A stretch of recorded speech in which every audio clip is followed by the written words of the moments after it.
The difficulty with permitting the limbo to occur is that as we start to bend over and arguably run out of enthusiasm and then start to drop at the knees, the club will actually prefer to climb back up, and we know perfectly well that's not where it's supposed to go. Our intention is to put the club to the ground. As we bend over,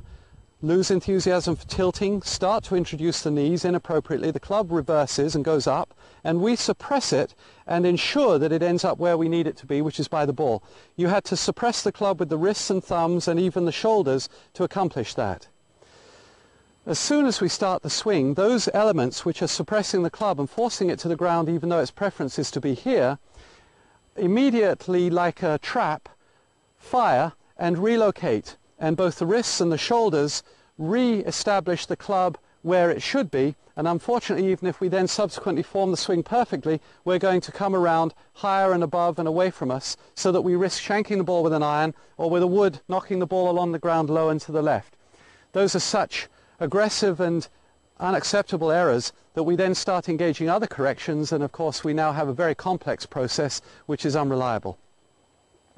The solution is to tip over until the club is 1 inch from the ground, and imagine that we have our neck now above the limbo bar. When we bend at the knees, we will not allow the body to pivot here at the chest and allow the head to go back and the hips move forward, but simply lower the neck down onto the limbo bar, which, thinking of the image of the egg trapped against the wall, would roll the egg down the wall. We then glide forward, lightly ground the club, waggle, and swing back and hope to preserve this angle. Unfortunately, we're still subject to the reintroduction of the limbo. If the limbo bar is in front of us, it remains in front of us throughout the entire swing, and as we turn, if toward the end of the backswing for physical comfort, we sink at the knees and do the limbo,